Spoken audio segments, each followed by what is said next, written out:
c'est le 26e numéro de Mahogany. Bienvenue dans notre magazine du bien vieillir à la Martinique. Aujourd'hui, nous reprenons notre thématique sur la résidence des personnes âgées après le maintien à domicile et une première partie sur l'entrée en institution, en EHPAD désormais, le terme qui a remplacé le terme très traditionnel et peut-être un petit peu négativement connu de maison de retraite. Nous abordons aujourd'hui le second volet de cette série sur les EHPAD en compagnie de deux invités qui représentent des acteurs majeurs de l'action en matière d'intervention auprès des personnes âgées. Il s'agit de Monsieur Jude Lucien. Bonjour Monsieur Lucien. Bonjour, bonjour aux auditeurs de Zouk TV. Monsieur Lucien qui est donc directeur santé à la Caisse générale de sécurité sociale, la CGSS de Martinique, et également Madame Nicole Cadreau que nous avons déjà reçue ici à Mahogany, qui est directrice de l'aide aux personnes âgées et handicapées au Conseil général de la Martinique. Bonjour Madame Cadreau. Bonjour, bonjour à tous les auditeurs. Et bienvenue donc dans Mahogany, puisque vous le savez, la mission que nous nous sommes fixés dans Mahogany, c'est de vous aider, vous tous qui avez dans votre entourage des personnes âgées, ou vous tous qui commencez à penser à votre propre vieillissement et à organiser votre propre vieillissement. Nous nous sommes fixés comme mission de vous aider à trouver des solutions aux problèmes que vous pouvez rencontrer, problèmes liés à ce vieillissement dont nous avons déjà parlé et sur lequel nous continuons à vous sensibiliser dans Mahogany. Alors aujourd'hui, si nous avons sur le plateau deux représentants des institutions que sont la CGSS et le Conseil général, c'est pour parler de l'aspect plus matériel, plus concret de l'entrée en EHPAD, avec toutes les conséquences financières et matérielles que ça sous-entend. Avant de rentrer dans le débat, je vous propose, pour vous remettre un petit peu la thématique en mémoire, de retrouver Marcel, que nous avons déjà eu l'occasion de vous présenter dans Mahogany. Marcel qui est la résidente d'un EHPAD, l'EHPAD Bethléem à Terreville, qui nous disait son ressenti depuis qu'elle est rentrée en institution. Nous nous retrouvons après. Bonjour Marcel. Bonjour, comment tu t'appelles? Moi je m'appelle Josette. Bonjour Josette. Alors je suis venue te voir parce que j'aimerais savoir déjà comment tu as pris la décision de rentrer à Bethléem. J'ai pris la décision après avoir visité pas mal d'endroits. Et comme il fallait que je remette mon appartement tout de suite, alors je suis venue ici et ça m'a plu. Mais est-ce que tu avais l'intention, il y a quelques années, de rentrer dans une maison de retraite? Oh non, je ne pensais pas. Et il a fallu que je m'y fasse. Et j'ai accepté parce que Dieu m'envoie là où il veut. Donc tu as visité plusieurs institutions? Et j'ai trouvé celle-là très bien. Qu'est-ce qui t'a décidé à rentrer à Bethléem? Le cadre déjà.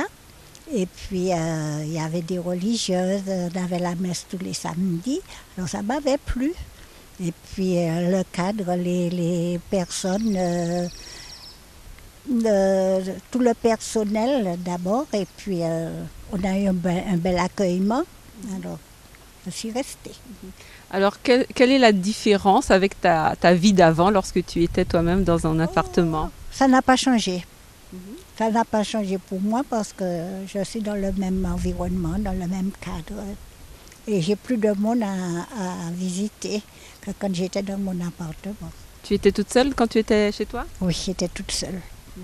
Donc ça te fait quand même de la compagnie tous les jours. Quelles sont les activités que tu peux faire à Bethléem? Je fais à Bethléem, je m'occupe un petit peu des personnes âgées. Quand je vois qu'elles sont très malades, je vais prier avec elles ou bien je prie pour elles. Et je vais à l'animation. Avant, je pouvais parler parce que j'avais eu du sciatique. Alors de sorte que, et maintenant, je vague à toutes mes occupations. Qu'est-ce qu'il y a comme type d'animation que tu fais? Soit on joue au Scrabble, soit on joue aux cartes. Et puis nous avons le mercredi et le vendredi, de 4h à 5h, nous avons des cours d'anglais. Nous avons la coiffeuse une fois par mois. Nous avons la pédicure une fois par mois. Et puis, la vie est belle. Ça fait des journées bien occupées.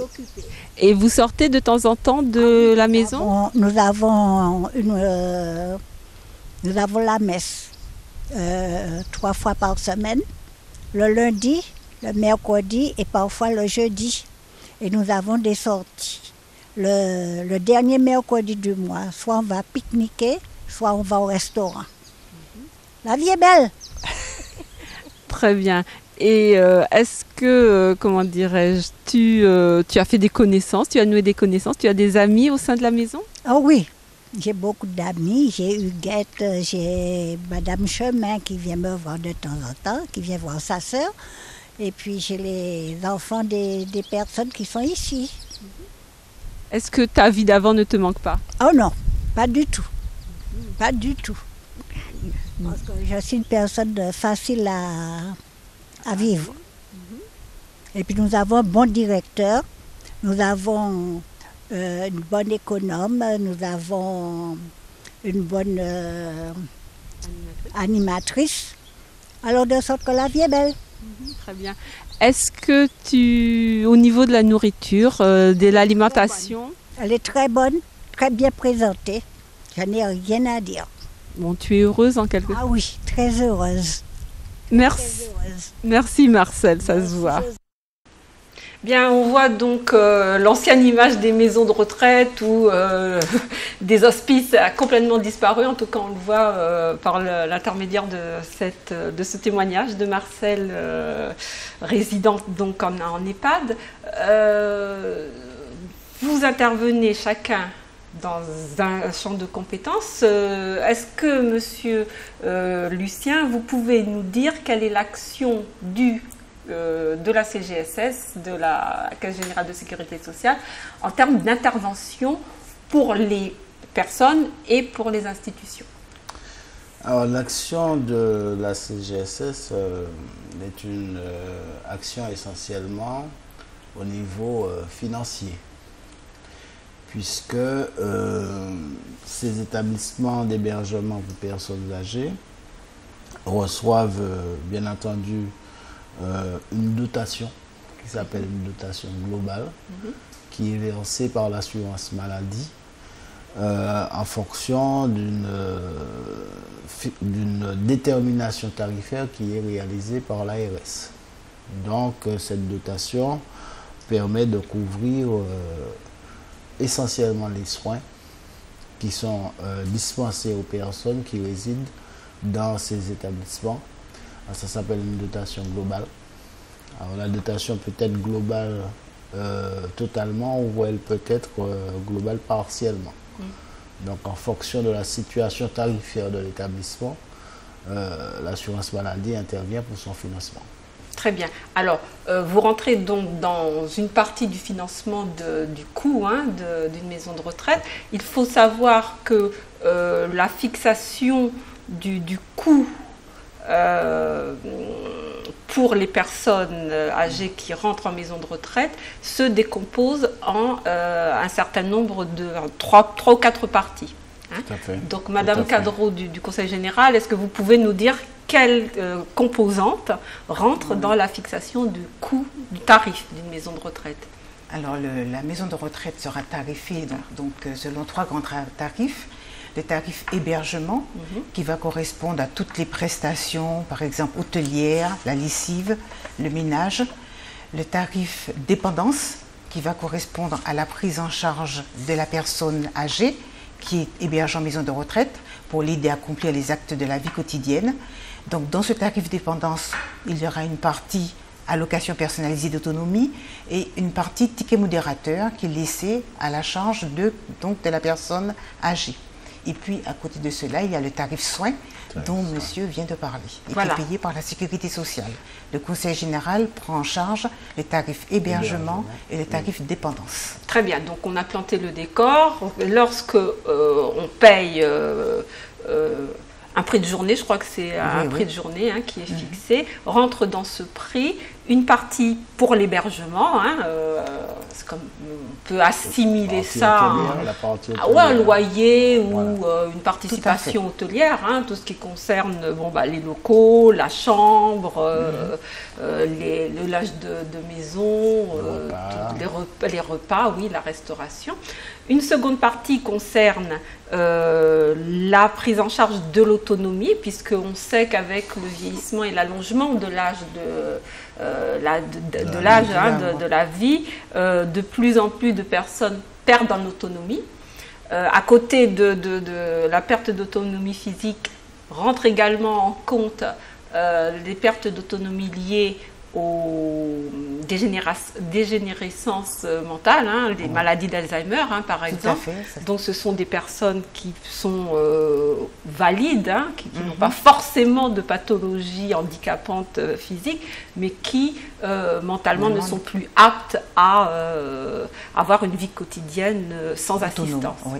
Donc ça c'est la partie dépendance. Et il y a une partie soins que vient donc couvrir la sécurité sociale. C'est pour les pathologies particulières. Toute intervention médicale. Toute intervention médicale. Ça peut se décomposer en deux types de soins. Ce sont des soins techniques qui sont constitués par toutes les prestations médicales et paramédicales qui sont nécessaires à la prise en charge des affections somatiques et psychiques des résidents. Et puis la partie soins de base, nursing, ensemble de prestations paramédicales, interventions infirmières, etc., aides-soignantes, etc. Donc toute la partie soins est prise en charge par l'assurance maladie, sachant quand même qu'il y a une petite différence entre les établissements qui sont tarifés en dotation globale, où tout est pris en charge, et pour les établissements qui sont en dotation partielle, les soins concernant les prescriptions autres que les médicaments, les soins des auxiliaires médicaux libéraux et les soins de radiologie, biologie ne sont pas pris en charge. D'accord, donc tout ce qui est analyse n'est pas pris en charge. Lorsque la dotation n'est pas globale totalement. D'accord, la dotation globale, vous affectez à tel établissement en fonction d'un certain nombre de critères. En fonction de la convention que l'établissement a souhaité signer avec l'ARS, le Conseil général et la Sécurité sociale. C'est une convention tripartite. D'accord, donc à partir de cette convention que le mode de financement est adopté. Alors, il y a très peu d'établissements qui sont en dotation partielle quand même. Et celles qui sont en dotation partielle sont essentiellement des établissements, des EHPAD privés. Alors justement, je rebondis sur ces EHPAD privés. Donc il existe effectivement des établissements en gros, deux sortes, des établissements, trois sortes. On pourrait dire les établissements publics, enfin les maisons de retraite ou EHPAD qui sont adossés à des établissements publics des hôpitaux, comme l'hôpital du Lamentin par exemple. Donc il y a une maison de retraite, la maison de retraite du Lamentin. Il y a les établissements privés qui sont adossés à qui sont portés par des associations, comme Marie-Olga Ansette par exemple, ou l'OMAS. Et puis il y a également la troisième sorte, les maisons de retraite qui sont à but qu'on appelle commercial.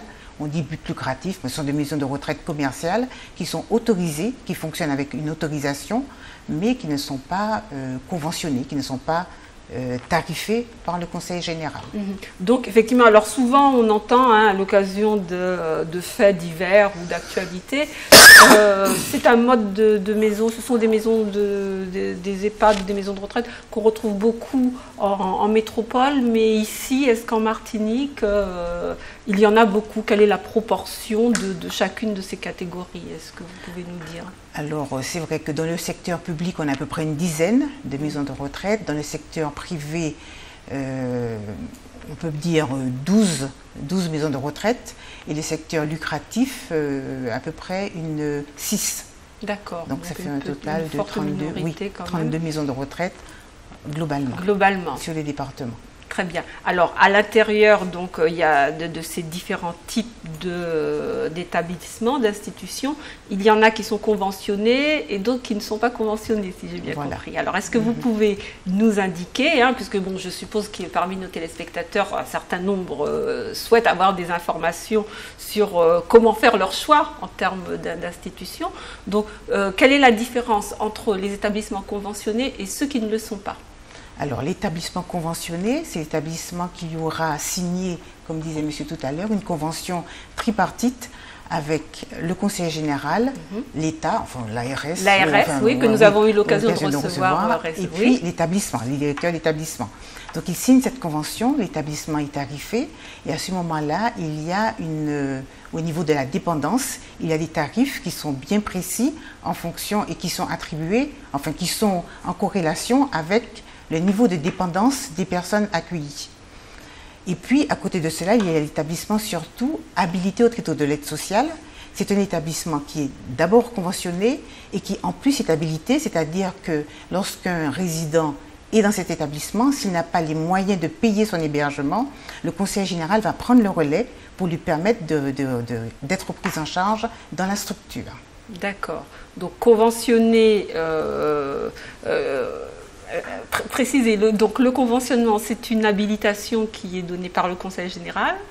Alors, le conventionnement... Oui. Ensuite, monsieur Lucien, oui. Le conventionnement, cela veut dire que l'établissement, effectivement, est autorisé à fonctionner, dûment autorisé à fonctionner, qu'il a un prix de journée qui a été tarifé par le Conseil général au niveau de l'hébergement, il a un prix de journée qui a été tarifé par le Conseil général au niveau de la dépendance, et il y a un prix de, journée, il y a une dotation qui est payée par la sécurité sociale. D'accord. Oui. Qui est une dotation qui est calculée par l'ARS. Oui.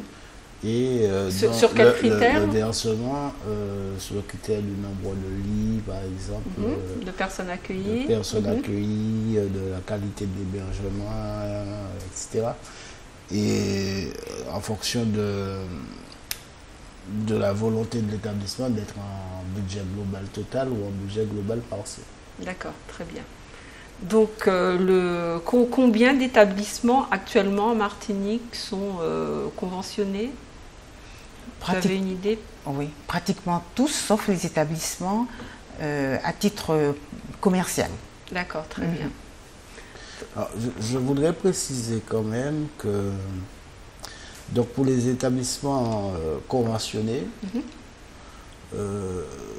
la dotation est versée par 12e chaque mois.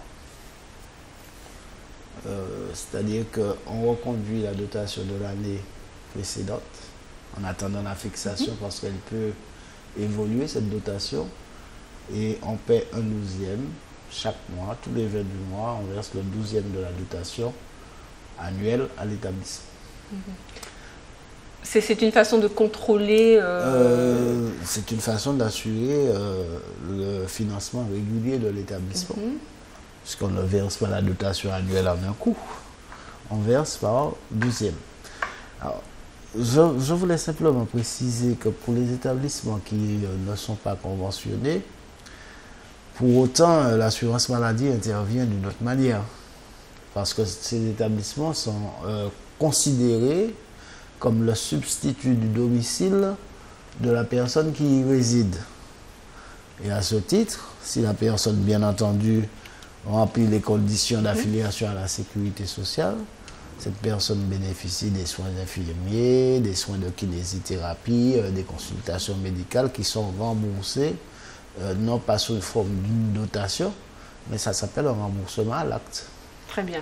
Donc ce sont des relations entre vous et l'institution, c'est-à-dire que le résident n'intervient pas lui-même, ça rentre dans, comment dirais-je, ça vient en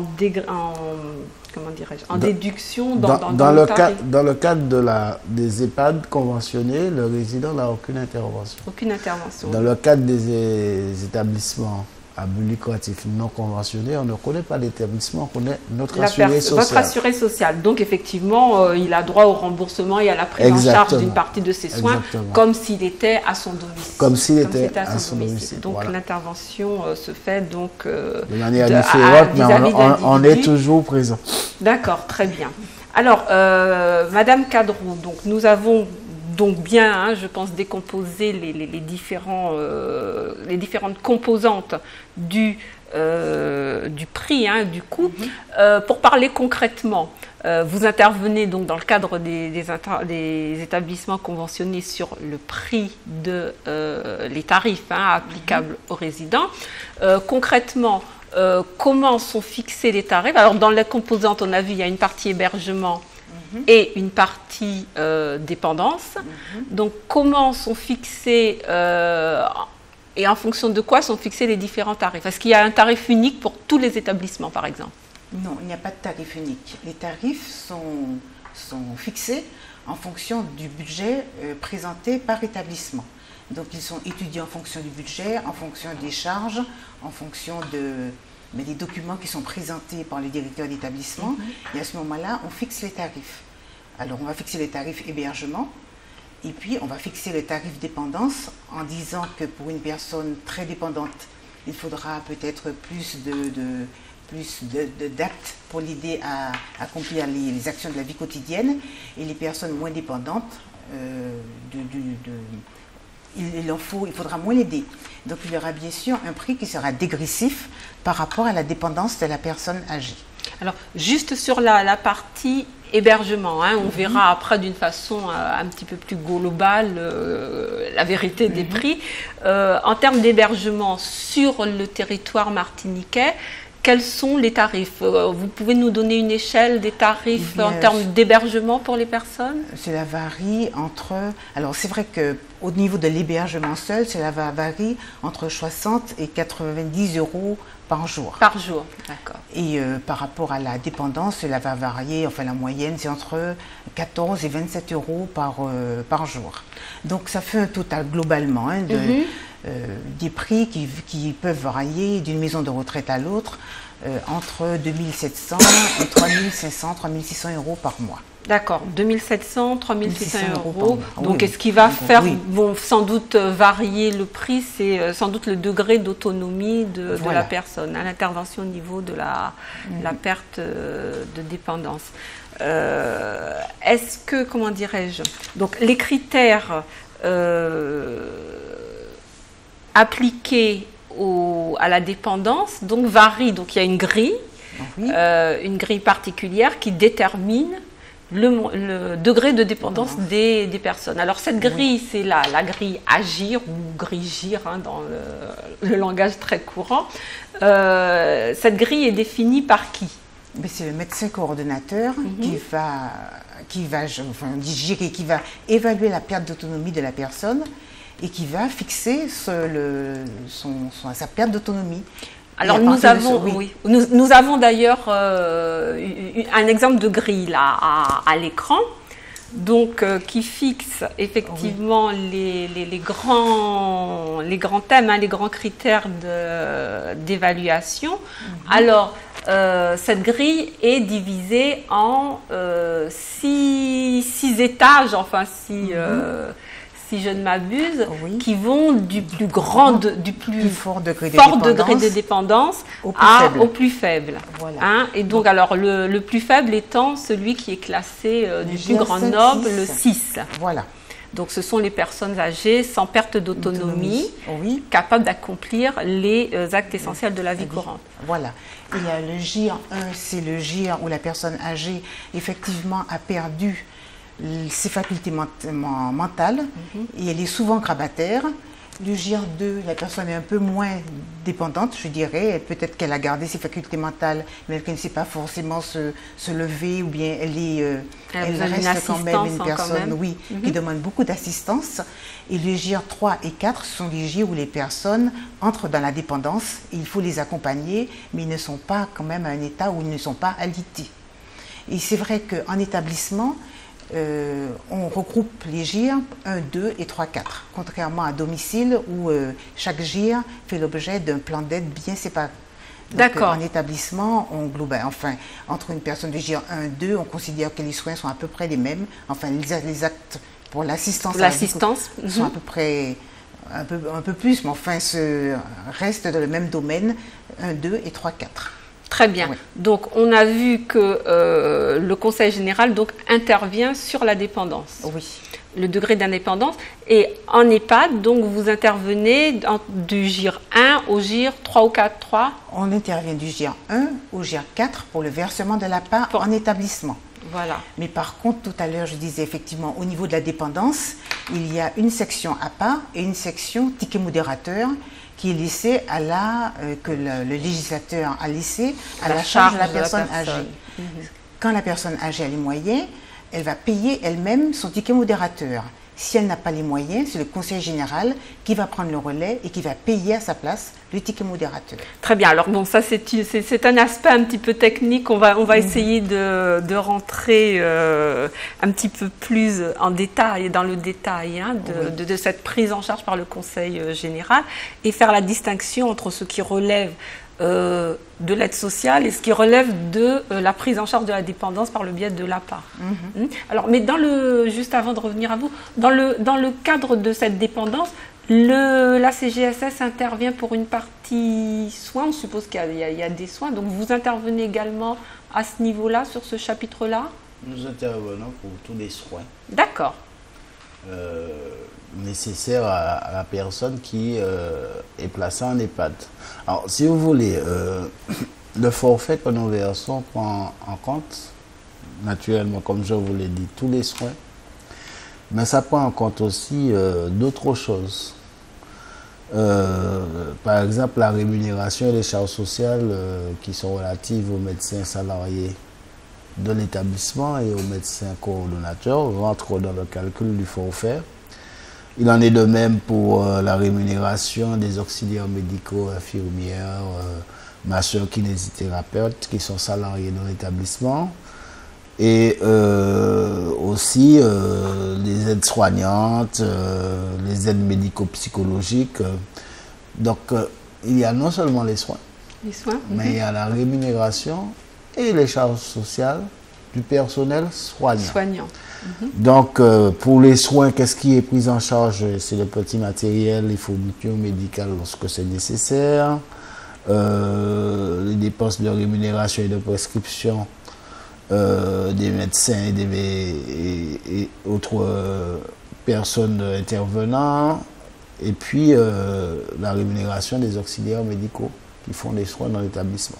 Donc, tout ce qui est soins est inclus dans le forfait. Et en plus des soins, il y a la rémunération du personnel médical et paramédical qui intervient à côté des résidents dans l'établissement. Donc en fait, c'est tout ce qui permet aux résidents... La prise en charge médicale. Une prise en charge médicale, qu'il s'agisse... c'est un mal dont on parle peu, mais qui intervient pour beaucoup, je crois savoir, dans la prise en charge des personnes. Il s'agit de l'incontinence. Est-ce que les frais liés à l'incontinence, les dépenses liées à l'incontinence sont prises en charge dans le cadre, ça rentre dans les soins? Ça rentre dans les soins. L'urologue qui va intervenir, ça rentre dans les soins. Quand je parlais de petits matériels et de fournitures, c'est tout le petit matériel, les couches, etc., qui sont nécessaires à la... Ils sont prises en charge également par... Tout cela est inclus dans le forfait de soins. D'accord, très bien. Donc, c'est une précision importante, puisque on sait que ça représente quand même parfois un budget assez conséquent. Et donc, l'établissement, j'imagine, dans ses prévisions financières, en tient compte également. C'est pris en compte dans le calcul du forfait, dans la fixation du forfait, de la dotation, dans la fixation des tarifs de l'établissement. Très bien. Donc, je reviens, donc c'était une petite aparté à partir de la prise en compte de la perte d'autonomie, de la dépendance. Donc, on a vu qu'il y avait un tarif particulier pour la prise en charge de la dépendance, qui est donc couvert par une allocation versée par le Conseil général, qui est l'APA, donc l'aide personnalisée d'autonomie. Alors, qui peut prétendre, donc on a vu qu'il y avait différents degrés de dépendance, qui peut prétendre au versement de cette prestation? Et puis c'est tout pensionnaire, dès lors qu'il est dans l'établissement et qu'il subit une perte d'autonomie, dès lors qu'il a été évalué comme personne dépendante, donc il peut prétendre à l'APA. Alors, est-ce que c'est une prestation qui est servie uniquement aux résidents d'un EHPAD ou à toute personne qui rentre dans le cadre d'un processus de dépendance? Alors, si la personne rentre dans le cadre d'un processus de dépendance et qu'elle est gérée de J en 1 à 4, elle aura droit à l'APA. Si elle est à domicile, elle a droit à l'APA à domicile. Si elle est en établissement, elle a droit à l'APA en établissement. Mais elle a droit à cette prise en charge pour qu'on puisse s'occuper d'elle. S'occuper d'elle. Donc, c'est effectivement l'aspect d'avoir quelqu'un qui vienne assister une personne. C'est-à-dire que c'est vrai que monsieur a bien montré toute la partie médicale, personnelle, soins, enfin tout le volet médical qui est assuré par la sécurité sociale et tout le volet, je dirais, social, accompagnement qui est assuré par le Conseil général, hébergement et dépendance. Voilà. Très bien. Alors, comment il y a une grille qui est très codifiée. La première démarche, c'est de faire reconnaître son degré de dépendance. Oui. Alors, quand une personne va entrer en établissement, c'est vrai que la plupart du temps, les personnes qui entrent en établissement, elles ont quand même un début de perte d'autonomie. Il est extrêmement rare, pratiquement, on ne le voit plus, alors que les personnes entrent en étant de GR6, c'est-à-dire qu'elles peuvent accomplir tous les actes de la vie quotidienne, puisque le Conseil général, depuis fort longtemps, a développé une politique de maintien à domicile. Oui. Donc, quand les personnes entrent en établissement, c'est-à-dire qu'elles ne peuvent plus rester à domicile dans de bonnes conditions, et puis, elles vont, pour être mieux accompagnées, dans une structure autorisée, conventionnée, et quand cette structure est habilitée au titre de l'aide sociale, elle pourra avoir ses frais d'hébergement et des dépendances prises en charge. Mais c'est vrai que si elle entre dans une structure conventionnée, comme vous disiez, non habilitée au titre de l'aide sociale, elle va payer son hébergement, mais elle aura, si elle est dépendante, elle aura droit à l'APA et elle va payer le ticket modérateur. Et la partie soins, bien sûr, elle ne la paye pas, puisque c'est pris en charge par la sécurité sociale. Oui. D'accord, très bien. Donc, une fois reconnue, alors, une fois que la personne est déjà rentrée en EHPAD, on suppose que l'équipe de l'EHPAD prend en charge les différentes démarches pour le dossier de demande. Voilà, elle fait un dossier de demande qu'elle l'adresse au Conseil général. Et à partir de ce moment, on étudie le dossier et il y a un certain nombre de pièces à joindre au dossier. C'est-à-dire que quand la personne, par exemple, est dans un établissement conventionné, elle va faire son dossier, il y aura le tableau de sa perte d'autonomie, ses ressources, bien sûr les documents concernant son identité, tous ses revenus, que ce soit une pension de retraite complémentaire, un loyer, enfin l'ensemble de ses revenus. On déclare le dossier complet et le dossier passe en commission d'allocation personnalisée d'autonomie et on attribue à la personne âgée le montant de l'APA qui est indiqué dans l'arrêté, dans le budget d'établissement où c'est bien spécifié. Si cette personne est de J en 1, 2, il y aura tant à donner par jour. Si elle est 3, 4, il y a tant à donner par jour. Donc cette personne va recevoir une participation, oui. Donc qui est calculée en fonction de son degré d'autonomie ou de dépendance. Hein, et de ses ressources. Et de ses ressources. Donc il y a un double critère qui fait que la participation du Conseil général sous la forme d'APA est modulée en fait fonction selon des ses ressources. ses C'est la même ressources. chose, il n'y a pas de plafond de ressources, mais en fonction des ressources de l'intéressé, la participation laissée à sa charge pourra être plus ou moins importante. Mais heureusement, le législateur a prévu en établissement que les plafonds, enfin les montants à partir desquels la personne a une participation, il les a relevés. Donc la plupart du temps, elle reçoit le montant intégral de l'APA. Très bien. Enfin, sa participation reste très, très faible. Très bien. Alors, juste pour préciser les choses, est-ce que c'est une prestation qui est remboursable? Parce que souvent, des personnes hésitent à faire une demande parce qu'ils pensent que le bénéficiaire ou les descendants des bénéficiaires, parce que malheureusement, bon, à plus ou moins longue échéance, le bénéficiaire ou la bénéficiaire va disparaître. Est-ce que l'APA, en l'occurrence, est remboursable par les héritiers, par exemple? Non, l'APA n'est pas remboursable.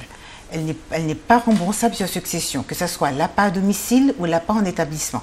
C'est une prestation qui n'est pas remboursable, c'est seulement les indus, je dirais, d'APA qui sont remboursables. Très bien. Mais l'APA en elle-même, ce n'est pas une prestation remboursable. D'accord, donc tout ce qui concerne la dépendance, la prise en charge de l'indépendance, de la dépendance, oui. pardon, n'est pas remboursable. Donc c'est une prestation servie, qu'il s'agisse de la prise en charge de l'assistance ou des soins, hein, n'est pas remboursable. Alors, oui, monsieur Lucien. Peut-être que quelquefois on fait une confusion entre APA et ASPA. L'ASPA étant l'allocation spéciale personnes âgées, c'est ce complément qu'on verse aux personnes dont la pension est de faible montant pour permettre d'atteindre le minimum vieillesse. D'accord. Donc ça, l'ASPA est servi par qui? Par la sécurité sociale. Donc c'est un complément retraite. C'est un complément retraite. Qui est remboursable? Oui, c'est déjà attribué sous condition de ressources. Et en fonction du patrimoine de la personne qui bénéficie de l'ASPA, si ce patrimoine atteint un certain montant, eh bien, au décès de cette personne, les héritiers doivent rembourser une partie de l'ASPA. D'accord. Donc, à ne pas confondre ASPA et APA. Donc, effectivement, oui. c'est... donc, l'ASPA est servie par les caisses de retraite. Un complément en retraite. D'accord. C'est pour les gens qui ont une pension inférieure au minimum vieillesse. Qui ont une pension inférieure au minimum vieillesse et qui ont des ressources qui ne dépassent pas un plafond. Très bien. Vous avez des chiffres concrets, non, à nous communiquer, non? Des chiffres par rapport à quoi? Au plafond de ressources. Il est de 1400 €, aux environs, en fait pas plus de 1500 €. D'accord. Une personne. D'accord. Alors ça, c'est la CGSS. Je crois que le Conseil général donc sert une autre prestation qu'il ne faut pas confondre donc avec l'APA. Voilà. Donc c'est l'aide sociale en fait. L'aide sociale à l'hébergement. L'aide sociale à l'hébergement. Donc ça concerne bien la partie hébergement. Oui. Donc qui elle peut être qui est remboursable au moment de la succession. Alors ce que je voulais dire, effectivement, le Conseil général, dès lors que la personne âgée veut entrer en maison de retraite, mais qu'elle a une petite retraite et avec laquelle elle ne pourra pas payer le prix de journée, elle ne pourra pas payer le prix de journée de son hébergement. Donc elle fait un dossier au niveau du centre communal d'action sociale. Dans ce dossier, bien sûr, elle joint les pièces justificatives dont je vous ai parlé tout à l'heure. Et puis, ce dossier arrive au Conseil général et instruit. Et à partir de ce moment-là, on peut décider ou non de la prendre en charge. Selon, effectivement, on va examiner sa situation, ou bien elle est toute seule, elle n'a pas d'enfant, elle n'a pas de patrimoine, on va la prendre en charge totalement. À son décès, comme elle n'a ni enfant ni patrimoine, donc elle ne personne ne rembourse rien. Et c'est la solidarité de la collectivité qui fait qu'elle a été prise en charge dans des bonnes conditions jusqu'à son décès. Dans un deuxième cas, la personne âgée qui veut rentrer en maison de retraite, elle peut avoir des enfants, mais elle n'a pas de patrimoine, elle n'a pas de liquidité, enfin elle n'a pas de... Donc on va examiner également son dossier et on va dire à cette personne, elle a une petite retraite, donc elle va participer, c'est vrai, par rapport à sa retraite, au 90% du montant de sa retraite. Là, dans le premier cas aussi, je l'avais omis. Elle va participer à hauteur de ce montant-là, et puis on va demander à ses enfants, selon leur métier, selon leur charge, selon leurs revenus, de participer à la prise en charge de leurs parents en maison de retraite. Alors, on précise quand même que c'est une obligation, la loi met les descendants, mais à ses descendants, rend ses descendants obligés de subvenir aux besoins de leurs parents. Oui, tout à fait. Et même, bon, nous avons eu l'occasion dans Mahogany d'en discuter avec un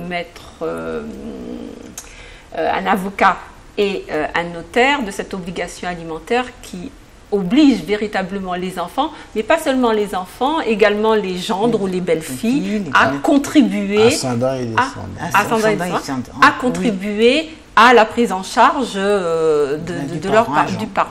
Donc, ils viennent en premier rang. De toute façon, ils sont sollicités en premier rang. Oui. Donc, le conseiller général, effectivement, fixe la part qu'il va donner, qu'il va apporter à la personne âgée. Il va dire aux obligés alimentaires, voilà, je vous propose à votre charge ce montant, un montant X. Et à ce moment-là, les obligés alimentaires se déterminent ou non sur ce montant. Ils sont d'accord, le dossier suit son cours, la notification est adressée, la personne âgée peut entrer en maison de retraite. Ils ne sont pas d'accord, dans ce cas-là, le conseil général saisit le juge, parce que s'il y a une nécessité pour la personne âgée d'être prise en charge en maison de retraite et que les obligés alimentaires ne bougent pas ou bien ne veulent pas donner leur part, c'est le juge des affaires familiales qui va fixer le montant de leur obligation. Et à ce moment-là, les choses seront claires. Ils devront payer tous les mois la somme fixée par le juge pour la prise en charge de leurs parents. Très bien. Et puis le troisième cas, le troisième cas, la personne âgée, bon, elle a une petite retraite, elle a des enfants, mais elle a aussi un patrimoine. Une maison, un terrain. Donc effectivement, le conseil général est en droit de dire, vous allez participer à hauteur de 90% de vos ressources. Souvent, c'est la retraite minimum vieillesse. Les enfants vont participer dedans. Et puis, on va prendre une hypothèque pour garantir, au moment du décès, la récupération des créances qu'on a avancées. Parce que c'est vrai, c'est une solidarité de la collectivité. Et il faut bien sûr avoir à nouveau, ce sont des personnes qu'on aide de leur vivant, parce qu'ils n'ont pas les moyens de payer 3 600 € tous les mois, mais il faut aussi avoir ce retour pour pouvoir continuer à aider les autres. À pouvoir vivre effectivement décemment, être hébergé dans des bonnes conditions. Donc on suppose, alors on recommande donc la première démarche de proximité pour les personnes intéressées pour avoir des informations ou pour constituer un dossier, c'est se rapprocher de son CCAS. Oui. Donc près de la mairie au CCAS, donc dans chaque commune il y a un CCAS qui est l'échelon direct, intermédiaire entre la personne concernée et le conseil général. Donc on remplit un dossier, on remplit un dossier auprès de son CCAS, du CCAS de sa commune, et le dossier sera examiné par les services du conseil général une fois que toutes les pièces auront été réunies et remplies. Mais ça doit faire quand même un très très gros budget pour le conseil général. Oui. Est-ce que je pense qu'on a souvent parlé dans Mahogany du vieillissement accéléré de la population martiniquaise. Est-ce que vous avez d'ores et déjà, je pense, des pistes de réflexion pour l'évolution des dépenses, l'évolution prévisible des dépenses que vous aurez à faire? Oui, c'est vrai qu'avec le vieillissement de la population, et puis surtout lors de la dépendance ou bien la perte d'autonomie. La perte d'autonomie. Donc, cela veut dire qu'il faudra que les budgets soient prévus en conséquence pour pouvoir aider chacun. Si par rapport à 2012, au niveau de la prise en charge des personnes âgées dans les établissements, et au niveau de l'hébergement, le Conseil général a dépensé 27 millions d'euros. Au niveau de l'APA en établissement, cela correspondait à peu près à 7 millions d'euros. Ticket modérateur, 3 millions d'euros. Donc vous voyez, ce sont des sommes qui s'ajoutent et qui font quand même des sommes très conséquentes à la fin de l'année. Et le budget, on est quand même dans un contexte particulièrement contraint. Les remboursements, les parts de l'État et la solidarité familiale qui devraient permettre aussi aux personnes âgées d'avoir les contributions de leurs enfants sont diminue, pas forcément volontairement d'ailleurs. Voilà, compte tenu du contexte économique, du chômage, donc effectivement les budgets seront amenés à croître, alors que les recettes du budget départemental ne sont pas non plus extensibles. Donc c'est vraiment, il faudra trouver dans les années à venir comment dépenser mieux, innover au niveau de l'accueil des personnes âgées, peut-être voir les accueils de jour, voir les accueils familiaux, voir les différents modes d'accueil pour soulager les aidants et qu'il n'y ait pas simplement que l'établissement. L'établissement étant là, étant nécessaire pour les personnes les plus dépendantes. Mais penser autrement. Autrement, prévoir et penser autrement. Oui. D'ailleurs, nous sommes des militants au sein de Mahogany de la prévention de sa vieillesse. Oui. Là, nous avons l'exemple effectivement de classes d'âge qui sont arrivées à des âges avancés sans forcément prévoir qu'elles allaient vivre si longtemps. Mais nos générations, nous savons que nous avons des chances de vivre très longtemps. Et donc, l'intérêt, c'est vraiment de prévenir, bien vieillir et prendre et mettre en œuvre des conditions pour nous permettre de bien vieillir sans effectivement, reculer de plus en plus l'âge de la perte d'autonomie. Alors c'est ainsi un problème, j'imagine, sur lequel la caisse de sécurité d'assurance maladie se penche et réfléchit, puisque les budgets ne sont là non plus pas extensibles. On est dans un contexte de restriction. Avez-vous, vous, déjà des pistes de réflexion, des orientations? Nos pistes de réflexion. Bon, je voudrais quand même me dire que aujourd'hui, le budget versé, le montant des sommes versées aux établissements équivaut à peu près 22 millions d'euros pour l'assurance maladie. Effectivement, s'il y a un développement des établissements parce qu'il y a un vieillissement de la population et des besoins qui vont se faire sentir, forcément ce budget-là va augmenter. Mais l'assurance maladie est faite de telle façon que elle n'intervient pas, même si elle gère le risque comme un assureur solidaire, mais elle interviendra à hauteur de ce qu'il faudra pour prendre en charge les soins de la population. Sachant qu'aujourd'hui déjà, compte tenu de la prise en charge du maintien à domicile par les infirmières libérales, je rappelle qu'on a près de 1000 infirmières libérales sur la Martinique. En termes de ratio, par rapport à 1000 habitants, c'est 3 fois plus que ce qui existe dans n'importe quel département français. Donc nous avons une offre de soins pour les soins à domicile qui est conséquente. Et on peut dire que, en fait, il y a un financement qui va basculer sur les établissements, mais qui existe déjà, pour la prise en charge en ambulatoire. Mais forcément, l'augmentation du nombre de personnes âgées fera que ce financement sera de plus en plus lourd pour l'assurance maladie. C'est pour ça qu'on réfléchit déjà à réformer le système de prise en charge de la dépendance avec la création d'une caisse particulière. Enfin, il y a une réflexion qui se fait au niveau national parce que ça deviendra problématique dans les 20 prochaines années. Donc il y a des réformes, enfin il y a une réforme en cours. Je crois que le président a fixé l'échéance de la fin de cette année 2013 pour mettre en route et élaborer une réforme sur la dépendance. Sur la dépendance qui devrait permettre, on l'espère en tout cas, d'envisager de façon plus sereine le financement de ces pertes d'autonomie et de dépendance qui vont sans aucun doute augmenter. On va sans doute aller au-delà du financement voir la journée de solidarité. Oui, oui, malheureusement. Et puis demander aux personnes effectivement de cotiser à des mutuelles, de prévoir leur retraite, de penser aussi leur avenir à plus long terme, ce que peut-être qu'on ne faisait pas avant, mais qu'on n'a pas fait du temps de nos générations. Mais les jeunes générations devront penser leur avenir différemment et peut-être déjà économiser pour leur vieux jour, véritablement, leur vieux et très vieux jour d'ailleurs. Donc, et c'est un problème qui se pose dans tous les secteurs. Nous recevions la semaine dernière des représentants du Centre de gestion de la fonction publique territoriale qui sont eux-mêmes également dans une réflexion sur le vieillissement de leur propre personnel. Et nous alertons et nous sensibilisons. Mais je crois qu'à la fois le Conseil général et la CGSS font des actions dans le domaine de la prévention.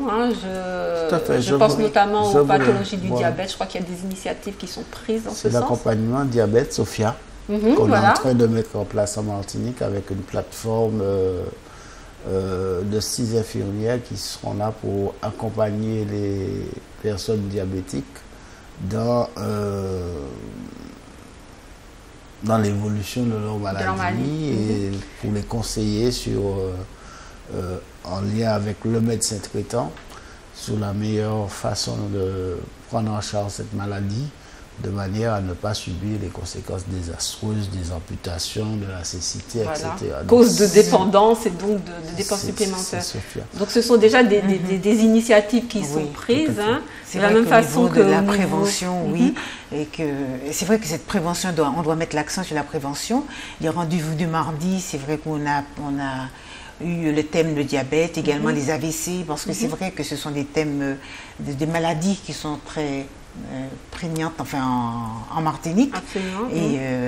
Et c'est vrai que les informations, il faut le faire de plus en plus et le faire, je dirais, tous azimuts. Voilà, tous azimuts. Et s'y prendre assez tôt, en tout cas, pour éviter les conséquences malheureuses à terme. On a avec l'ARS, l'assurance maladie, commencé à mettre en place des actions de prévention spécifiques aux établissements qui hébergent des personnes âgées.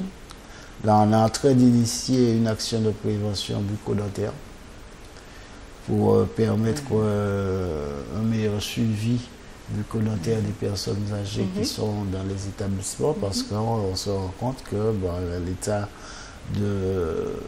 bucco-dentaire de ces personnes n'est pas satisfaisant et cause de dégradation rapide de leur santé. Absolument. Par le biais, on a eu l'occasion d'en parler, par le biais d'une moindre nutrition, d'une dénutrition et de toutes les conséquences qui s'attachent à ce type de pathologie. Bien.